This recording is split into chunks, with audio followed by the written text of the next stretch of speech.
बांग्लादेश जो कभी पूर्वी पाकिस्तान था, आज से 53 साल पहले अपना नाम पाता है। आजकल कई तरह के क्लेशों से जूझ रहा है। 16 दिसंबर आज की तारीख यानी कि बहुत इंपॉर्टेंट है और इसी दिन यह देश बना था। लेकिन इस देश को बनने में जिनकी भूमिका रही, उनमें से दो लोग आज फेयर ऑब्जर्वर हिंदी के साथ हैं। दोनों बड़े अधिकारी, एक भारतीय वायुसेना के, दूसरे भारतीय सेना के, इंडियन आर्मी के, चंद्रकांत सिंह और पुष्प वैद। लंबी बातचीत करेंगे इनसे, जानेंगे उस समय के जो लेफ्टिनेंट जनरल सगत सिंह और तमाम लोगों के बारे में। आप देखते रहिए फेयर ऑब्जर्वर हिंदी। मैं आप दोनों का स्वागत करता हूं सर। बहुत स्वागत, आपने समय दिया इसके लिए। Thank you. और मैं बिल्कुल बिना किसी औपचारिकता के जानना चाहूंगा कि क्या कहानी थी पहला हेलीबॉर्न ऑपरेशन, पूरी कहानी में आपसे जानना चाहूंगा। हम लोग को 7 तारीख को सिलत के जाने का प्रोग्राम बनाया था सगत सिंह ने जी। तो हम जाके अपना हेलीपैड चेक करके आए कलोरा में, जहाँ से पोफाई गुरकास ने आना था हमारे साथ में, और सिलत जाके देख के आए जहाँ हमने लैंड करना था। सिलत के टाउन से 10-15 किलोमीटर बाहर था वो जी। तो क्योंकि उससे स्मॉल आर्म नहीं पहुंच सकेंगे, तो हम लोग तैयार हो गए। 12 बजे हम कलोरा पहुंच गए, पोफाई गुरकास ने आना था एंड वो आया नहीं 12 बजे, वो फिर 2:30 के आसपास आना शुरू हुआ उन्होंने। तो हमने लोड करना शुरू किया। पहला जहाज में मैं था और 3-4 मिनट का गैप हमने डाल के सिलत जाना शुरू किया। 2:45 मैं चला था, उसके बाद 3-4 मिनट का गैप में सब लोग गए थे।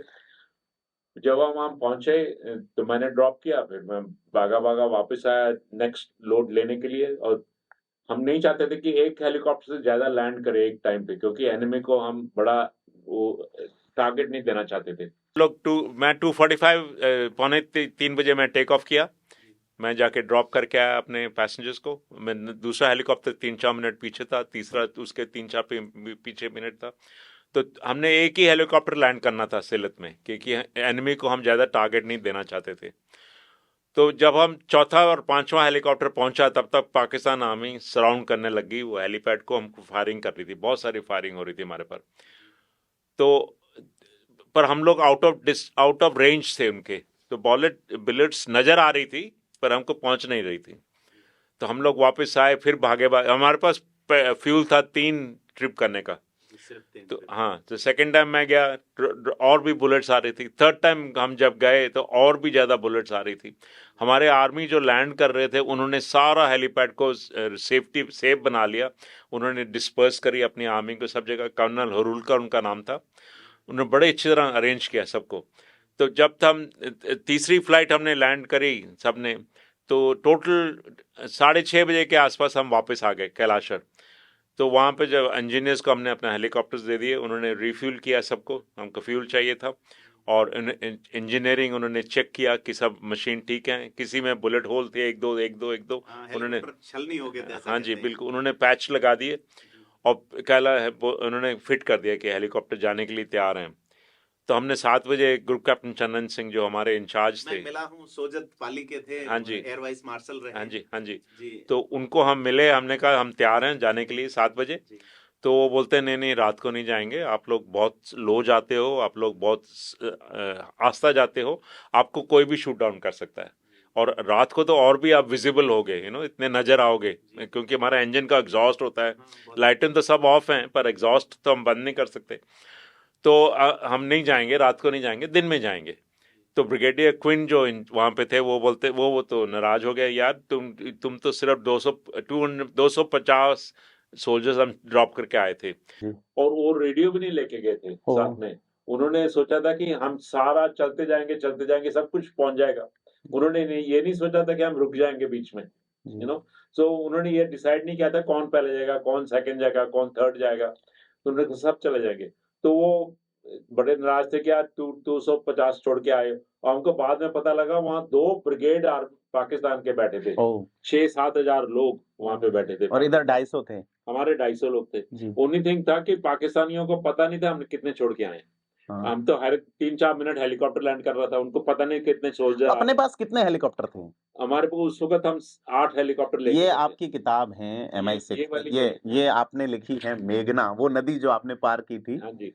और ये किताब है MI4S द वार। ये हेलीकॉप्टर MI4 है, नाम है हेलीकॉप्टर जी, का। हेलीकॉप्टर की का जो उसकी जो कैटेगरी है वो है ये। इसमें कितने लोग बैठ सकते हैं? 12-13 बैठ देंगे, पर हम लोग 14, 15, 16, 18 जितने भी घुस सकते थे हम लेके जा रहे थे। जी, जी, बिल्कुल। तो ये कैसे कितने 2500 लोग ले गए आप? नहीं, 250 अच्छा, हाँ। टोटल मैं बात पूछ उस रहा हूँ। वक़्त नहीं, टोटल तो हम 5000 से करीब लेके 6000 लोग आपने पार करा दिए। 10 दिन में, हाँ, 10 जी, दिन जी, में, हाँ। जी। तो ऐसा कहते हैं ना हेलीबॉर्न ऑपरेशन 7 से 9 के बीच सिलहट वाला। सिलहट वाला हुआ, जी। तो जब हम रुक गए, तो जगत सिंह और क्वीन बातें करते रहे। उन्होंने बोला यार मैं हेलीकॉप्टर भेजूँगा, वो शूट डाउन हो जाएगा, पायलट लूज़ करेंगे, हेलीकॉप्टर लूज़ करेंगे, पैसेंजर्स लूज़ करेंगे, क्या फ़ायदा होगा? जी, तो उन्होंने बोला यार 250 लोग छोड़ के आए हो, पाकिस्तानी उनको कभी भी जाके मार मार सकते हैं। देंगे। इसी बीच में बीबीसी भी ने अनाउंस किया कि हम ब्रिगेड छोड़ के आ गए। ब्रिगेड का मतलब 2 ढाई हज़ार लोग हम बिल्कुल। छोड़ के आ गए। तो वो भी हमारे में आ गया, तो पाकिस्तानी नज़दीक नहीं आए हमारे। हुँ, और कर्नल होल्कर ने इतना अच्छा अरेंजमेंट कर रखा था अपने सोल्जर्स को, जी, ऐसे लगे कि बड़ी आर्मी हम छोड़ के आ गए हैं वहाँ पे, जी, जी। You know. तो आपस में दोनों बातें करते रहे, क्वीन और चंदन सिंह। हुँ, तो उन्होंने बोला चलो हम एक हेलीकॉप्टर भेजते हैं, देखते हैं क्या होता है। जी, जी। अगर वो आ गया तो फिर बाकी भेजेंगे। तो उसने मेरे को बुलाया, उसको बोला आप एक क्रू को तैयार करो और देखते हैं। उस ग्रुप कैप्टन को पक्का था अपने दिल में कि ये वापस नहीं आएगा।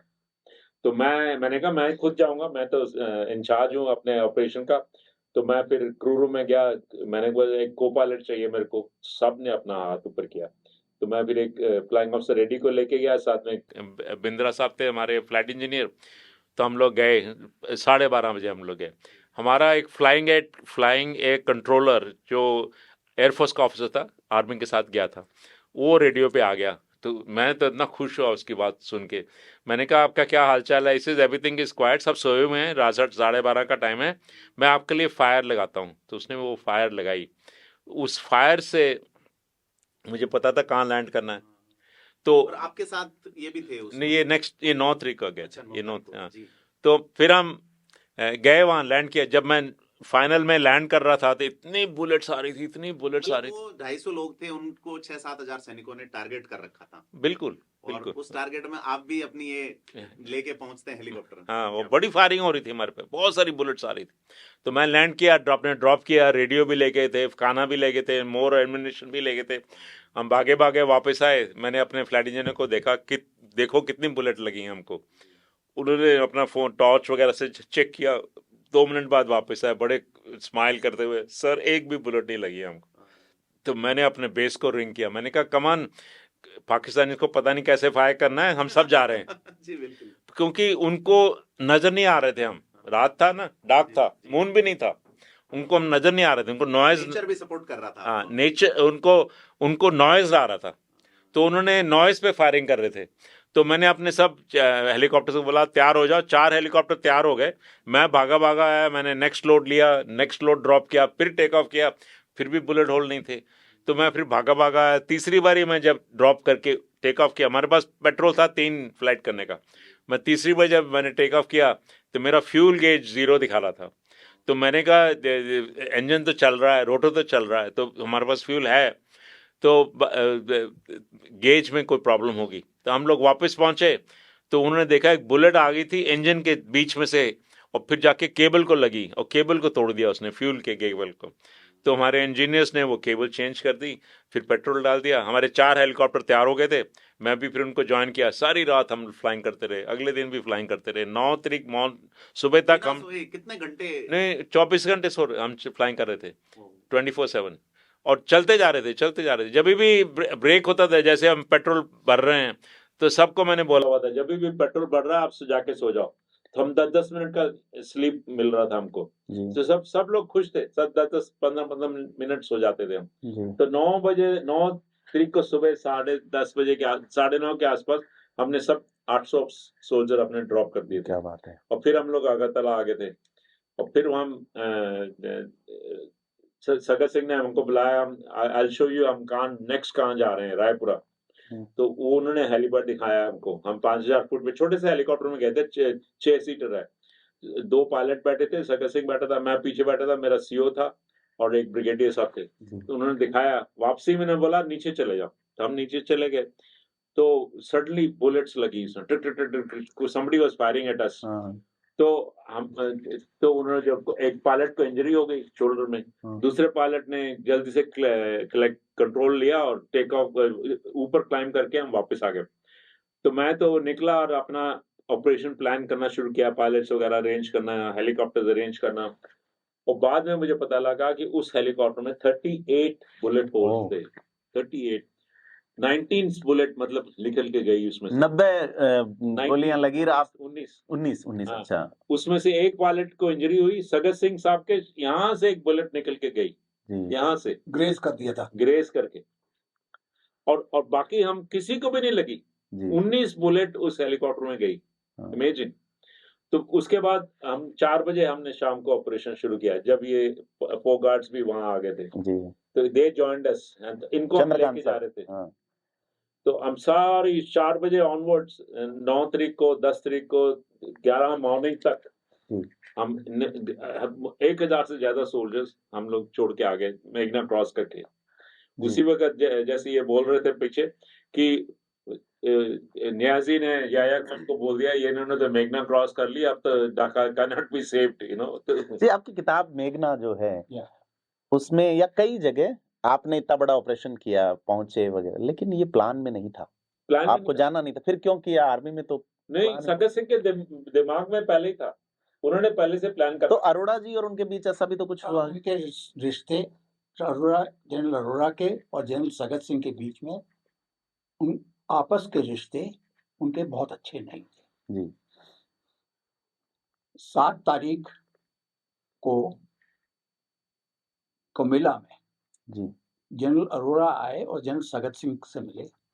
जब मिले थे तो एयर मार्शल उस टाइम पे ग्रुप कैप्टन चंदन सिंह भी थे। चंदन सिंह बनावास में तो सगत सिंह ने कहा उनसे, नहीं अरोड़ा ने कहा, नहीं सगत सिंह ने कहा अरोड़ा से कि जो मेरे ऑब्जेक्टिव्स हैं अभी के, जो आपने लड़ाई के दे रखे हैं, वो तो तकरीबन मैंने अचीव कर लिए हैं जी।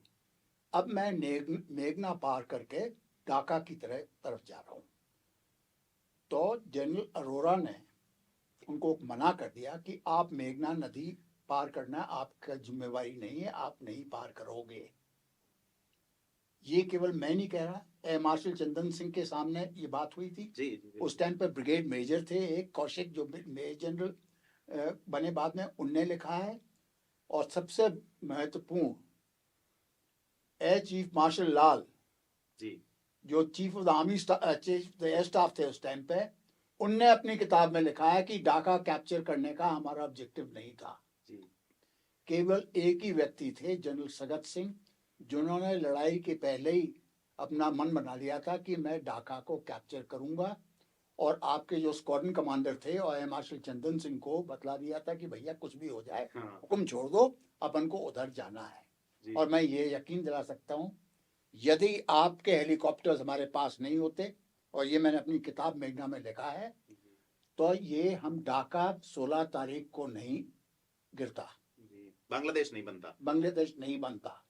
ऐसा कहते हैं अमेरिका ने भी अपना 7 फ्लीट रवाना वो किया आ गया था, जी नजदीक आ गया था, जी। पहुंचा नहीं था, but it was getting closure. Getting closure. आपकी किताब में एक है कि वो न्यूयॉर्क के या किसी अमेरिकन जर्नलिस्ट ने उस वक्त लिखा भी था कि वो इंग्लिश जर्नलिस्ट था, उसका नाम था गैविन यंग। अच्छा। वो एम्बेडेड था न्याजी के हेडक्वार्टर के था उस टाइम पे। उसकी रिपोर्ट है जिसकी मैंने कोट करी है किताब के अंदर। 10 तारीख को सुबह, 9 तारीख को रात को मेघना की क्रॉसिंग मेरी बटालियन फोगार्ड्स ने कर ली थी।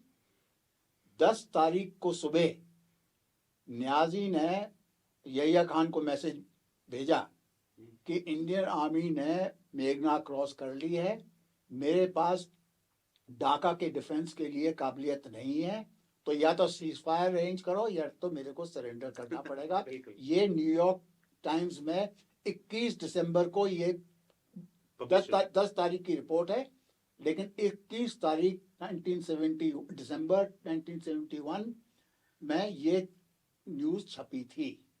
जी। तो कैसे पॉसिबल हुआ कि आप 2,500-3 हजार लोग थे शायद, या 5-6 हजार लोग, और वो 93,000 सरेंडर कर रहे हैं? देखिए, एक तो 93,000 पूरे बांग्लादेश में डिस्पर्स थे जी, ठीक है, और फौज का एक प्रिंसिपल होता है, एयरफोर्स में भी, आर्मी का भी और नेवी में, concentration of force. General Sagat Singh ने देख लिया कि उनका वीकेस्ट लिंक कहां पर है। वीकेस्ट लिंक उनका था, उन्होंने अपनी फौज, क्योंकि उनको गुरिल्ला वॉरफेयर भी, मुक्ति बाहिनी वालों से भी लड़ना था, डिस्पर्स था स्ट्रॉन्ग पॉइंट्स में। तो हमने जब शुरू में थोड़ा गैप में, अखौरा में गैप करके जी उन्होंने सोचा कि आपके हेलीकॉप्टर्स के द्वारा जो मेघना नदी, जो पाकिस्तान समझता था कि हम पार ही नहीं कर पाएंगे, क्योंकि 16 जगह जगह 16 मील चौड़ी थी, बिल्कुल। हेलीकॉप्टर्स के द्वारा हम उसके पीछे पहुंच गए। तो पाकिस्तानी सोल्जर्स तो पीछे रह गए और हम लोग ढाका के नजदीक पहुंच गए।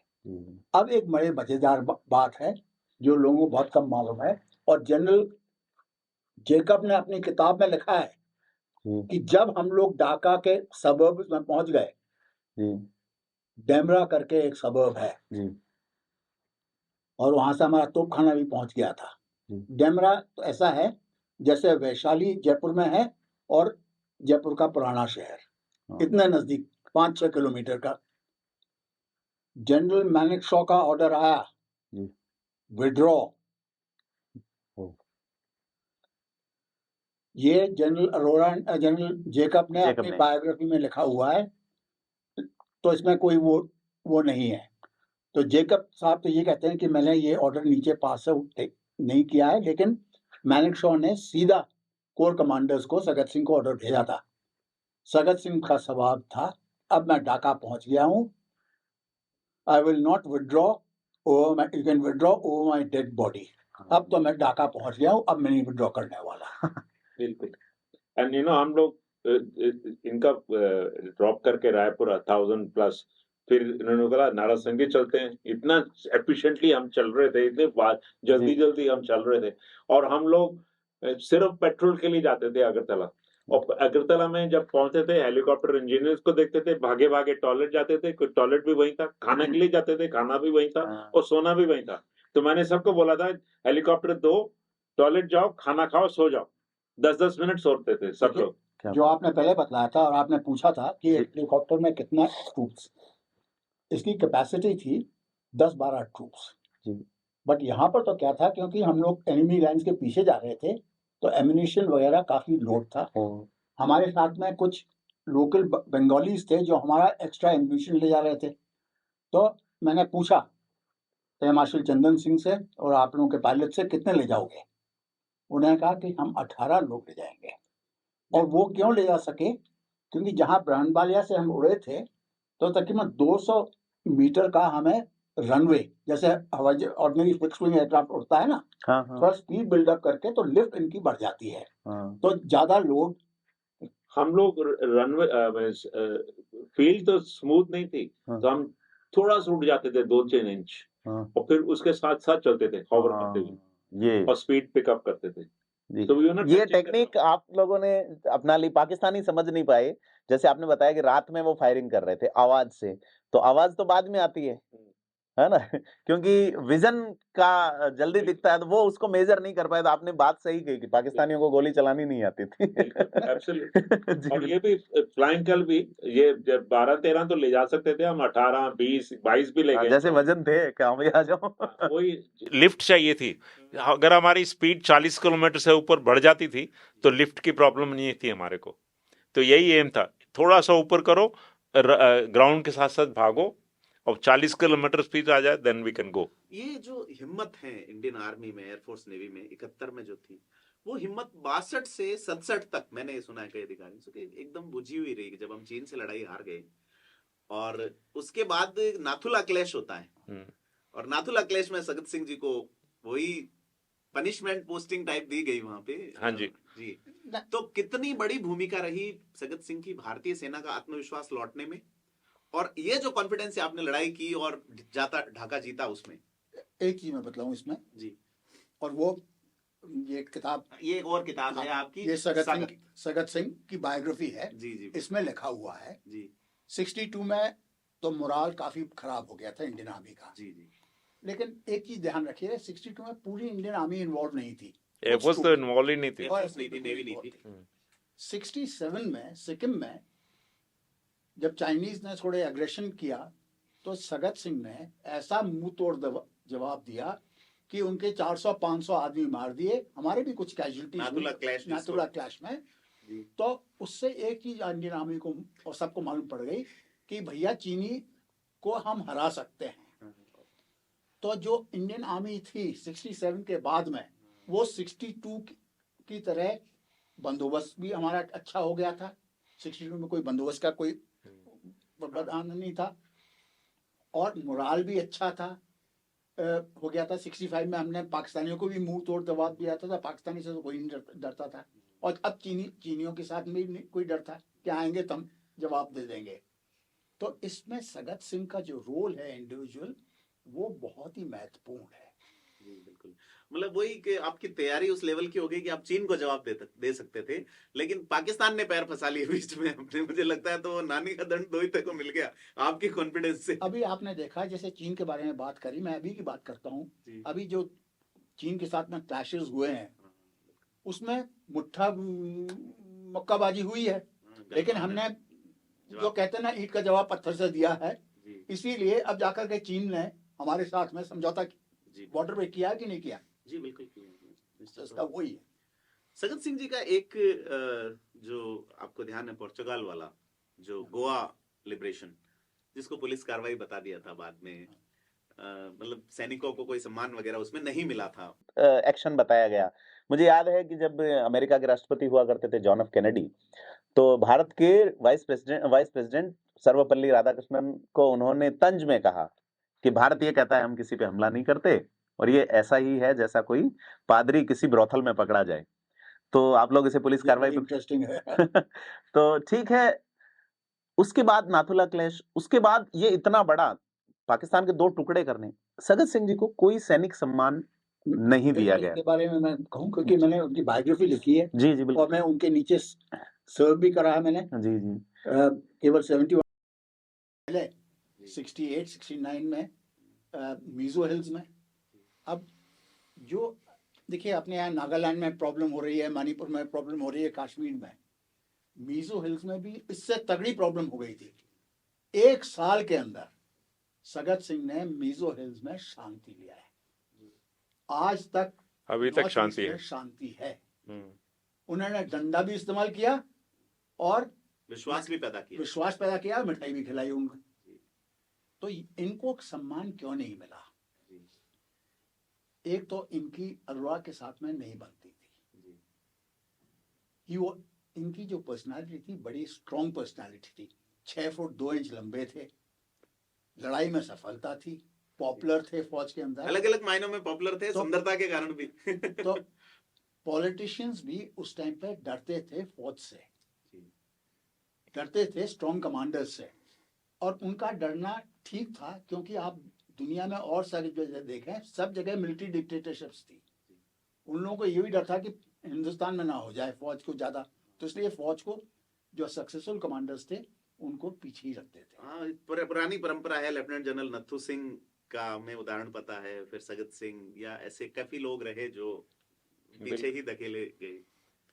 तो अपन बात यही कर रहे थे, उनको कोई सैनिक सम्मान, जैसे उसी ऑपरेशन में आपके जो इंचार्ज थे, जो air vice marshal Chandan Singh बागावत, शायद महावीर चक्र मिला उनको। यस, उनकी भी बायोग्राफी मैंने लिखी है जी। वो मेरे को अपने एक लड़के की तरह समझते थे जी। और उनको महावीर चक्र मिला था। आप वाले इस ऑपरेशन में काफी लोगों को सैनिक सम्मान मिले, लेकिन सगत सिंह जी को, जो कि जनरल के पद पर बैठे हुए बुलेट से ग्रेज हो गए थे जी, उनको नहीं दिया। उनको जान करके उनकी जेकब से नहीं पड़ती थी, अरोड़ा से नहीं पड़ती थी, और मैनेक्शॉ से भी नहीं पड़ती थी जी। क्योंकि इन्होंने नाथुला में मैनेक्शॉ ने ऑर्डर्स दिए थे वापस लौटने के लिए जी। इन्होंने मना कर दिया, मैं नहीं लौटूंगा जी। एक दर्रा तो जो दूसरे थे उन्होंने तो छोड़ दिया, शायद क्या दूसरा जेलेप्ला सॉरी, वो डिवीजन कमांडर ने विथड्रॉ कर दिया। चाइनीज पास पे बैठे हुए हैं, इन्होंने कहा मैं नहीं छोड़ूंगा जी बिल्कुल। सगत सिंह यार सगत है जी, सगत बिल्कुल, शक्ति से सगत। उनको बांग्लादेश का पहला प्रशासक नियुक्त किया गया बाद में, हाँ जी, क्योंकि देश जीत लेना इम्पोर्टेंट नहीं है, देश बनाना, बिल्कुल। और तो बनाने की शुरुआत और उन्होंने की। उनके साथ हम वो 3 किताब- महीने हम हेलीकॉप्टर मेरे को लेके रहे थे। किताब दें वो सगत सिंह की। हाँ जी जी बिल्कुल प्लीज। ये हम इनके साथ 3 महीने हेलीकॉप्टर लेके गए थे जी। हम ढाका में। और एक लाइन हमने उनकी सुनी है, मैं जब चंदन सिंह जी से मिला था उस समय मैं प्रिंट मीडिया में था, तो सोजत के पास बागावास गांव के हैं, जोधपुर में मुलाकात हुई। चंदन सिंह राठौड़, तो ये 2 राठौड़ थे, सगत सिंह राठौड़, चंदन सिंह राठौड़, और एक अच्छी जोड़ी। बिल्कुल। इन्होंने ये 2 राठौड़ थे ईस्टर्न सेक्टर में, और वेस्टर्न सेक्टर में थे हनूत सिंह। हनूत सिंह। अच्छा, इन्होंने पाकिस्तान के साथ में बहुत राठौड़ी करी है राठौड़ में। जी, जी। बहुत अच्छी किस्मत की बात ये दोनों इकट्ठे थे, हाँ और उनका आपस में बनता था अच्छी तरह से, जी। और एक दोनों काम करने वाले थे, और इनके साथ जब काम हो रहा था तो हम लोग में इतना जोर चढ़ा हुआ था। मुझे चीज जो है, मैं जब मोदी जी का स्पीच सुन रहा था, उन्होंने कई सेना नायकों के नाम लिए जब बांग्लादेश का 50वां स्वतंत्रता दिवस था, सगत सिंह का नाम नहीं लिया उन्होंने, तो मुझे लगा, मैंने कहा ऐसा क्या, फिर पढ़ा काफी, वो पहले प्रशासक रहे बांग्लादेश के। तो चंदन सिंह जी ने एक बार, जब हमारी मुलाकात हुई थी, क्यूरोसिटिव रहा हूं मैं, तो मैंने पूछा उनको, मैंने कहा, तो बोले सगत सिंह चाहते थे कि बांग्लादेश जो बनना है वो बांग्लादेश के लोग ही तय करें, हाँ। मैं सपोर्ट करूंगा। ये बात आपकी बिल्कुल सही है जी मैंने इस चैप्टर में जी restoring democracy and civil governance and civil services, जी ये एक चैप्टर है इस किताब में। जी सगत सिंह ने, इसमें मैं एक लाइन पढ़ दूं मैं। हाँ जी बिल्कुल। As important as the victory he helped achieve is Sagat Singh's contribution in restoring democracy in the land devastated by war. By bringing home the democratically elected members of the government and handing over control to them. Even before their arrival on 22nd December, he had ensured that civil servants were back at their jobs and civic services restored. This contribution of Sagat has not received adequate recognition it deserves. और मुक्ति भाने को भी control कर लिया, नहीं तो वो मार देते, जी पाकिस्तानी को मारते थे, और जो आजकल बदमाश बांग्लादेश के अंदर बैठ गए, ये मुक्ति वाहिनी वाले उन्होंने मारना शुरू कर दिया था, सगत सिंह ने रोक दिया। मतलब मेरा ये मानना है कि इसको मैं ऐसे कह सकता हूँ कि एक नया देश बनता है जिसका कोई कॉन्स्टिट्यूशन नहीं था, उस देश का मुखिया कौन होगा ये तय नहीं था, और उस देश में अगर डेमोक्रेसी आती है, सीधी डेमोक्रेसी, कि कोई तानाशाह पैदा नहीं हुआ, तो उसमें बड़ा योगदान कह सकते हैं कि इन्होंने उन्हीं लोगों को डेमोक्रेसी की ओर प्रेरित किया। प्रदीप, इसके बारे में मैं आपको कुछ कह दूं जी। अब ये बात आपके पब्लिक में है कि नहीं, लेकिन मैंने किताब में लिखा है। जी। जनरल अरोरा का प्लान था जी। पाकिस्तान के सरेंडर के बाद में कि वो मिलिट्री गवर्नर बने इंग्लिश बांग्लादेश के। जी। जैसे कि 61 में गोवा में लिबरेशन के बाद में मेजर जनरल कैंडिथ को बना दिया था मिलिट्री गवर्नर। जी। अरोरा का विचार था कि वो बांग्लादेश के मिलिट्री गवर्नर बने, सैन्य प्रशासक। जी। उन्होंने 19 तारीख को 16 का दिसंबर हुआ, ईस्टर्न कमांड से एक एडवांस पार्टी भेजी ढाका में कि हेडक्वार्टर उनका अरोरा का सेटअप करने के लिए। एडवांस पार्टी के कमांडर थे उस टाइम पे मेजर नंदवानी, बाद में मेजर जनरल नंदवानी, वो आज भी जिंदा है, कि मेरा हेडक्वार्टर का जाकर के वहां पर स्थापित करो। जनरल सगत सिंह ने उनको वापस कर दिया। यहाँ पर बांग्लादेश को कोई गवर्न करेगा तो बंगाली करेंगे, इन्हीं की डेमोक्रेटिकली इलेक्टेड गवर्नमेंट करेगी। इस वजह से सगत सिंह के और अरोरा के संबंध और बिगड़ गए। अरोरा के सपने टूट गए। पहले प्रशासक के तौर पे उनकी भूमिका बड़ी रही है, और ये बड़ी बात है, पब्लिक डोमेन में मैंने सुना नहीं कि अरोड़ा ये चाहते थे। ये मैंने किताब में लिखा हुआ है। जी। अरोड़ा चाहते थे कि भाई वो उन्होंने एडवांस पार्टी भेजी अपनी। जी। इसमें इंदिरा गांधी की क्या भूमिका रही कि साइन जो है वो अरोड़ा करेंगे, आप लोग थे वहां, उनकी टीम के लोग थे। देखो, ये तो उचित था, जी। सगत सिंह कर सकते थे, क्योंकि ढाका हम पहुंच गए थे, अरोड़ा तो बाद में आए। पर्चे वर्चे गिराए थे आपने, मतलब उनका मोरल हाँ, तोड़ दिया था। तो वो तो आर्मी कमांडर से आर्मी कमांडर का सरेंडर करना, उसमें कोई प्रॉब्लम नहीं है। उसमें कोई इंपॉर्टेंस नहीं थी। परंतु एयर मार्शल लाल ने, जो मैंने किताब में कोट किया है, उनकी बायोग्राफी में कोट किया था, और इंदिरा गांधी की चिट्ठी है, उसमें भी साफ लिखा हुआ है कि ढाका कैप्चर करना और पूरे बांग्लादेश को लिबरेट करना गवर्नमेंट ऑफ इंडिया का प्लान नहीं है। प्लान नहीं था। ये तो सगत सिंह ने उनके ऊपर थोप दिया।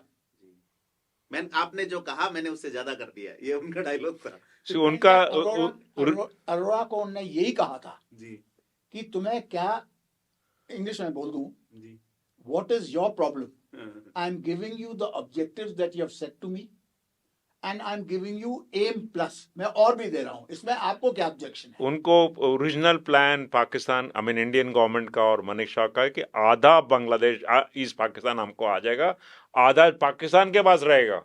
Can you imagine? वो पीओके से भी खराब हो जाता काम। तो only person who knew Sagat Singh कि वो काम नहीं चलेगा, there will be no peace. देश दो मोर्चों पे लड़ता रह जाता हमेशा, जैसे बिल्कुल कश्मीर में लड़ रहे हैं। बिल्कुल। And only gentleman who knew Sagat Singh कि हमको पूरा कंट्री चाहिए, हमको आधा आधा नहीं कि चाहिए। हाँ वही POK exactly. It would have been worse than POK. हाँ बिल्कुल बिल्कुल, परिस्थितियां अलग हैं, बिल्कुल मौसम की परिस्थितियां अलग हो जाती है, लोग अलग। बिल्कुल बिल्कुल। नो तो इनका तो एम बिल्कुल क्लियर था, हमको सारा कंट्री चाहिए और सारा कंट्री ढाका से मिलेगा। और उनको पता लग गया जब हम हेलीकॉप्टर इतनी एफिशिएंटली चला रहे थे सिलत और फिर रायपुरा फिर नारा सिंधी से, अब मेरे को मालूम है कैसे पहुंचना है वहाँ। अच्छा, हेलीकॉप्टर्स की एक बड़ी अच्छी बात है, वो किताब में मैंने लिखी है, और ये सगत सिंह का खुद का रिकॉर्ड है, मैं आपको दे दूंगा, ऑडियो टेप है 4 घंटे का। अच्छा। और एयर हेडक्वार्टर का प्लान था, क्लियरेंस मिला था एयर हेडक्वार्टर से और आर्मी हेडक्वार्टर से कि एक कंपनी मतलब 120 आदमी हेलीकॉप्टर से ले जाएंगे। इन लोगों ने 6000 आदमी पार कर दिए। बड़ी बात है। 100 और वर्किंग 24/7 जी, यू नो। और प्लानिंग कब होती थी? मिनटों में। बिल्कुल। आजकल पायलट कहते हैं मेरे तो ड्यूटी 5 मिनट ज्यादा हो गई, सो जाते हैं कम से कम कमर्शियल पायलट तो। ये तो 24 घंटे और कई दिन तक। हम लोगों ने मैनिफेस्ट भी नहीं बनाया, किसी का नाम भी नहीं लिखा, किसी का वे भी नहीं किया, टाइम ही नहीं था यू नो। भरो जैसे ट्रक में भरते हैं। बिल्कुल सीधा है। और पैसेंजर्स को बोलो ऊपर बैठ जाओ सामान के, और फिर हम टेक ऑफ कर दे। क्या बात है सर। कोई बेल्ट नहीं थी, कोई सीट नहीं थी, कुछ नहीं था। और पीछे के जो दरवाजे होते हैं वो भी खोला हुआ था, वो खोल देते हैं हल्के करने के लिए, अंदर आसानी से बैठने उड़ने के लिए। तो बिग होल था पीछे जहाज। सर क्या बात है। पकड़ कर रहना पड़ता था कि हवा से उड़ ना जाए। कोई भी गिरा नहीं बेचारा, हमारा एक भी बंदा नहीं गिरा, कोई सामान भी नहीं गिरा, बड़े आराम से हम लेके गए सब। उस पद्म विभूषण उनको जरूर दिया था भारत सरकार ने। वो तो पद्म भूषण अभी थोड़ी सी अकल आ गई उस वक्त कितने सालों बाद। अरे पद्म भूषण तो सबको देते हैं यार जी, पर एक सैनिक के लिए तो सैनिक सम्मान इम्पोर्टेंट रहा। आर्मी ने जरूर उनको पीवीएसएम का उनका वो तो पीवीएसएम तो सबको मिला था, कोर कमांडर्स को आजकल सबको मिलता है। वो तो जी, हर एक जनरल। आजकल तो सबको। एक मैंने किसी अधिकारी का सुना था कि भारत रत्न अगर किसी अधिकारी को मिलना चाहिए आर्मी से तो वो सगत सिंह है उसके हकदार। अभी भी देना चाहिए उनको मेरे ख्याल से। और आर्मी उनकी जगह जगह मूर्ति लगाती है यहाँ अपने सामने। इसमें मेरा थोड़ा सा सहयोग रहा जी। मैंने उस टाइम पे general Rawat chief of army staff थे जी, उनको बोला, उन्होंने जनरल मैथसन जो यहाँ के आर्मी कमांडर थे जी, तो ये कर्नल रणविजय जनरल सगत सिंह उनको मालूम है जी। हम लोगों ने फिर ये करा, फिर सेमिनार किया, उनके ऊपर मूर्ति लगी। इवन बीकानेर के मुझे कुछ लोग मिले कि सगत सिंह जी की पहली जो सर्विस थी वो कि उसमें थी गंगा रिसाला में, तो हम चाहते हैं मूर्ति लगाना। तो अब अवेयरनेस आ रही है। आपने गंगा रिसाला की बात करी जी, मेरे ग्रेट ग्रैंडफादर जी वो आप ही के इलाके के थे जी जी, गढ़सीसर गांव के। क्या नाम था सर उनका? कर्नल दीप सिंह। अच्छा, दीप सिंह जी। उन्होंने गंगा रिसाला को रेज किया था। अच्छा। वो महाराज गंगा सिंह के गार्डियन भी रहे और गंगा रिसाला को 1899 से 1901 तक उन्होंने कमांड करी थी चाइना में बक्सर रिबेलियन में। क्या बात है सर, बक्सर में। तो मैं जानना चाहूंगा सर व्यक्तिगत कैसे आदमी थे सगत सिंह, आपसे कैसे रिलेशन रहे, पर्सनल लाइफ उनकी? हम तो 2-3 मिनट मिलते थे उनको जी, बड़े प्यार से बात करते थे, हंसते रहते थे हमेशा, इंस्ट्रक्शंस दे देते थे, हम जाके एग्जीक्यूट कर देते थे। जी जी। मैंने सगत सिंह साहब को सर्विस में तो वही मिंटो की तरह वो कोर कमांडर जूनियर मेजर, मैं तो मीजो हिल्स में भी देखा था जी जैसे ऑर्डर्स होते हैं। 71 में भी खूब दिया, और लड़ाई के बाद में तो उनका घर यहाँ पर मेरे सिस्टर के घर से बाउंड्री वॉल कॉमन बिल्कुल बिल्कुल उनका, तो बात वैशाली में। बहुत मिलता रहा। और मेरे पास में उनकी 4 घंटे की 34,000 वर्ड्स की 71 की ऑडियो रिकॉर्डिंग है। अच्छा कभी आप चाहो तो मैं आपको हाँ वो बिल्कुल कर प्लीज दूंगा, तो प्लीज। आप इसको प्ले कर सकते हो। और हाँ चंदन सिंह की भी है। अच्छा क्या बात है। तो बड़े मैं लीजेंड लोग थे। आप इनको, सगत सिंह देखो, उन जैसा आदमी बहुत कम मिलेगा कमांडर। एक विचित्र कहानी उनकी है जो मैंने किताब के अंदर जी लिखी है, उनकी बायोग्राफी। एक बड़ी फेमस न्यूज़पेपर रिपोर्टर थी क्लेयर हॉलिंगवर्थ, अच्छा क्लेयर हॉलिंगवर्थ। दुनिया की सबसे फेमस वॉर रिपोर्टर। अच्छा 1939 में पहली बार उन्होंने रिपोर्ट किया था कि जर्मनी ने सेकेंड वर्ल्ड वॉर शुरू कर दिया था। वो वहाँ पर बॉर्डर पे, पोलैंड के बॉर्डर पे मौजूद थी। जी उसके बाद में उन्होंने चाइना में माओ सेतुंग को काफी दोस्ती थी उनके साथ में, खूब उन्होंने करी, मोस्ट फेमस थी। जी 71 में वो एम्बेडेड थी ढाका में न्याजी के साथ में। अच्छा अच्छा 67 में जब मीजो नाथुला का इंसिडेंट हुआ था, वो सिक्किम में थी, जी तो काफी anti India, anti Nathu Singh की रिपोर्टें फाइल कर रही थी, तो उनकी खटपट वहां से शुरू हुई थी। जी ढाका में ये श्रीमती जी क्लेयर हॉलिंगवर्थ, हाँ she was anti Indian, okay was with Niazi, Niazi के साथ में हेडक्वार्टर्स में थी। तो रिपोर्ट करती रही एंटी इंडियन, लेकिन उससे कोई फर्क तो पड़ा हाँ नहीं, जी जी वरना हमें मालूम था क्या रिपोर्ट कर रही है। मतलब एक बड़े मजेदार बात हुई। जी 31 दिसंबर New York, new years eve, okay Dhaka Intercontinental hotel में पार्टी थी, जी जिसमें हम लोग थे, जनरल साहब थे, और काफी बंगालीज, फॉरेनर्स वगैरह सब थे। तो मैं उनके बगल में, मेरे साथ में बड़ी कृपा रहती थी उनकी, तो मैं उनसे बात कर रहा था, तो उन्होंने कहा मेरा ग्लास पकड़ो। मैंने ग्लास पकड़ लिया, मैंने क्या बात, और वो सीधे चल करके जो दरवाजा था उस तरफ गए। अब जनरल साहब सब लोगों से आधे हाथ 6 फुट 2 इंच के थे, हाँ सबसे ऊंचे थे, दूर से देख सकते थे। जी तो देखें दरवाजे पर गए तो उन्होंने देखा कि क्लेयर हॉलिंगवर्थ आ रही है। जी गए, क्लेयर हॉलिंगवर्थ के कंधों पर दोनों हाथ रखे, जी उसको मोड़ा, हम्म, पीछे धकेल के दरवाजे के पास ले गए, बाहर कर दिया। ओह कोई ऐसे सगत सिंह इस तरह का इंजेंटलमैनली आदमी नहीं थे, क्योंकि क्लेयर हॉलिंगवर्थ ने एक दिन पहले एक न्यूज कॉन्फ्रेंस हुई थी, जो हमारे डिविजनल कमांडर थे, जो आप जानते थे, जनरल गोंजाल्वेस, बड़े जेंटलमैन थे, तो वो न्यूज कॉन्फ्रेंस कर रहे थे, तो उसमें फॉरेन कॉरेस्पॉन्डेंट्स थे, सब दुनिया भर के आ गए थे। तो जनरल गोंजाल्वेस कह रहे थे कि देखो यार, पाकिस्तान आर्मी ने बहुत अत्याचार किया है बंगालियों के साथ में, और ये दुर्भाग्य है, और ये आप लोगों ने काफी कवर नहीं किया अपनी रिपोर्टों में। जी क्लेयर हॉलिंगवर्थ बीच में से इंटरप्ट करती हैं, हमें ये एट्रोसिटीज की कहानी नहीं सुननी, जी ये बहुत सुन ली, ऐसा कुछ नहीं हुआ, बिल्कुल डिनाई किया। जब उसने कहा तो जनरल गोंजाल्वेज ने प्रेस कॉन्फ्रेंस, आप नहीं सुनना चाहते तो अपनी बंद कर दी। ही फेल्ट इंसल्टेड, और ये रिपोर्ट किया जनरल सगत सिंह को। सगत सिंह को बहुत बुरा लगा, और दूसरे दिन वही Dhaka Intercontinental New years Eve में उनको लात मार करके बाहर हो जाएगा। तब जब मैंने किताब में लिखा, मैंने आपके राजस्थान के एक न्यूज़पेपर है राष्ट्रदूत, उसमें लिखा kick in the ass. Okay तो कई लोगों ने पूछा कि ऐसा नहीं कर सकते थे, लेकिन उस पार्टी में कई लोग थे जिन्होंने देखा, उन्होंने सबने लिखा कि हाँ हम भी थे, हमने भी देखा ये। जी नहीं ये उस समय कुछ ऐसी रिपोर्ट्स भी थी, कुछ जेनोसाइड और ये चीजें, ऐसा कुछ आरोप लगते रहे हैं, उस मतलब पे इंडियन आर्मी पे और पाकिस्तान देखिएगा आर्मी। जी प्रदीप जी, जी अब मैं 83 ईयर्स का ओल्ड हो गया हूँ, हम्म, आप भी इस उम्र के हैं, जी ठीक है, हमें कोई लेना देना कुछ नहीं है। जी एक चीज से जो मेरे को सबसे, जिससे मैं प्राउड हूँ, बिल्कुल गर्वित अपने हैं। देश से जी और अपनी फौज से, एयरफोर्स वगैरह सबसे, जवानों से, कि पाकिस्तानी सोल्जर्स थे 1 लाख हमारे पास में, और उन लोगों ने जो बंगाली औरतों के साथ में अत्याचार किया जी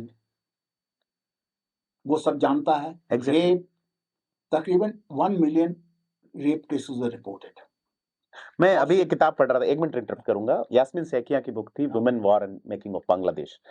तो उस किताब में बाकायदा ये उल्लेख है जो आप कह रहे हैं कि वहां से ऑर्डर थे वेस्ट पाकिस्तान से कि उनका तब तक रेप करो जब तक वो प्रेग्नेंट नहीं हो, और वो हमारी तरह की सोच के बच्चे पैदा हो वहां, मतलब उनकी हम यहिया खान ने यही कहा था कि इनकी नस्ल बदली करनी है। Exactly exact words 4 lakhs rape are reported by the UNO। हरामजादों की नस्ल बदली करनी है। जिस चीज का मैं सबसे ज्यादा प्राउड हूं अपनी आर्मी और अपने जवान, अपने भारतवासियों से, पूरे देश से, कि जो फौज रही, और देखिए बाकी तो 1 महीने के अंदर पूरी फौज आ गई थी, मेरी पलटन 8 महीने तक रही बांग्लादेश। जी, आप भी 3 महीने रहे वहां। जी 8 महीने तक हम लोग बांग्लादेश में रहे। एक केस रेप और मोलेस्टेशन का नहीं हुआ था। जी हम सबको अपनी बहनें समझते थे, जी सेवा करते थे उनकी। जी हाँ, इसीलिए एक सम्मान है। ये लेना की किताब। जी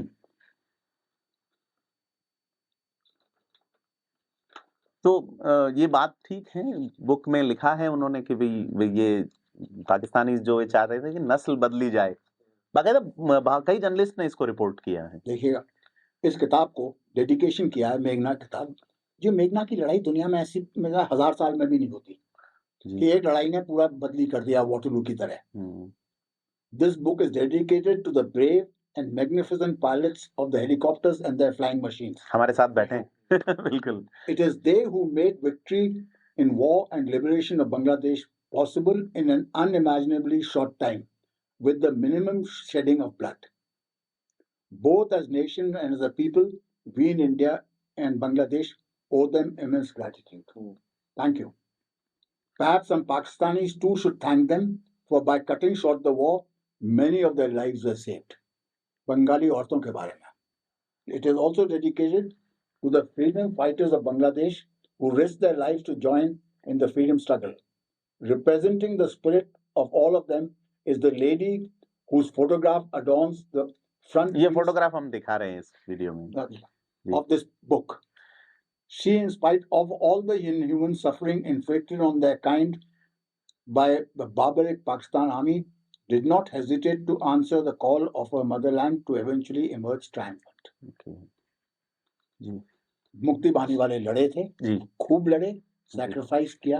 दुर्भाग्य है कि आज फंडामेंटलिस्ट ने अमेरिकन की सहयोग से और फंडामेंटल्स के सहयोग से बांग्लादेश की लेजिटिमेट सरकार को हटा दिया। हाँ, आज क्लैश चल रहा है बांग्लादेश में। जी तो मैं ये कहना चाह रहा था कि बांग्लादेश की अभी की जो स्थिति आप बता रहे हैं, आप चिंतित हैं कि आप लोगों ने सहयोग किया एक देश के बनने में और वो अब टूटने की स्थिति में। चिंतित नहीं है, बहुत चिंतित हैं, बहुत दुखी हैं, बहुत दुखी हैं। इसमें हम लोगों को तो कोई नुकसान नहीं होगा, लेकिन जो नुकसान होगा बांग्लादेशियों को होगा। लेकिन मैं एक चीज कह दूंगा जी कि ये जो बांग्लादेश की सरकार है ये कुछ चंद महीनों में हट जाएगी। 3 तरफ से, और उनकी हालत अभी से, मैं बांग्लादेशियों से संपर्क में हूं रोज जी, उनकी आर्थिक स्थिति टूट रही है जी उनके ना उनको कोई खाना दे सकता है, बिजली हिंदुस्तान से जा रही है, उनका जो एक्सपोर्ट है गारमेंट्स का, that is the only foreign exchange, वो ठप हो गया है जी। तो उन्हीं की जनता मारी जाएगी। परंतु अब हम लोगों को अपना हाथ थोड़ा दूर रखना है, सामने नहीं आना है, पीछे से जो करना है सो करें। जी बिल्कुल। अब इनको मरने कटने दो। जी तो मैं एक सवाल मेरा वही रह गया कि वो पर्सनली जनरल सगत सिंह कैसे व्यक्ति थे, या चंदन सिंह जी के बारे में आप बताना चाहेंगे? तो चंदन सिंह का तो अलग से करेंगे यार। हाँ हाँ बिल्कुल, अलग से बात करें। बहुत बढ़िया, बहुत ही बढ़िया आदमी, और मेरे को तो सबसे खुशी है कि दोनों मेरे को एक अपने बेटे की तरह मानते थे। जी जी बिल्कुल। तो आप उस वक्त मेजर हुआ करते थे जी। और आप फ्लाइट लेफ्टिनेंट फ्लाइट लेफ्टिनेंट थे जी। परंतु फ्लाइट लेफ्टिनेंट कैप्टन के बराबर है, लेकिन ये मेरे से 6 महीने सीनियर है। हाँ बिल्कुल जी। अच्छा, आप दोनों एनडीए में थे। बात आप जो बताना चाहें, फिर इस इंटरव्यू को अपन कंक्लूड करते हैं बातचीत को। नहीं, that is the best part of my life. मैं जी। इतना मजा आया मुझे लड़ाई करने में। हम जीतने की तरफ थे, सगत सिंह जैसे और चंदनजीत सिंह जैसे हमारे कमांडिंग ऑफिसर्स थे। जी ऑर्डर सिंपल थे, काम करना है जाके करो, और हम कर रहे थे। और इतना खुश थे हमारे सारे पायलट्स और इंजीनियर्स, और हमारे इंजीनियर्स मैजिशियंस थे। एवरी हेलीकॉप्टर वो फिट करके रखते थे, रोज हमको हेलीकॉप्टर 19 गोलियां लग रही है, चल नहीं हो रहा है, आप चल रहे हो। हेलीकॉप्टर इतना बढ़िया मेंटेन कर रहे थे, और सारे 2 वीक में हमारा एक भी एक्सीडेंट नहीं हुआ। ये ऐसा एक भी एक्सीडेंट नहीं हुआ। एक एक्सीडेंट हेलीकॉप्टर रात को अनमार्क लैंडिंग ग्राउंड से ऑपरेट कर रहे थे एनिमी टेरिटरी पर, लेकिन एक हेलीकॉप्टर का, ये इनके फ्लाइंग स्किल्स इन लोगों के थे, ये कैलिबर थे। बहुत बढ़िया। मैंने सुना उस वक्त कहीं रिपोर्ट हुई थी कि दिल्ली के अंदर जब जो डिफेंस सेक्रेटरी भागते हुए आए और ये सोच में थे कि अमेरिका ने अपना 7 फ्लीट रवाना कर दिया, उधर रशिया ने अपना ये भेजा, बड़ा वॉर की स्थिति बन गई, तो डिफेंस सेक्रेटरी बोलते हैं कि सगत सिंह ढाका पहुंच गए। तो इंदिरा गांधी बोली कि कंफर्म करो, वो कंफर्म करके आए कि नहीं।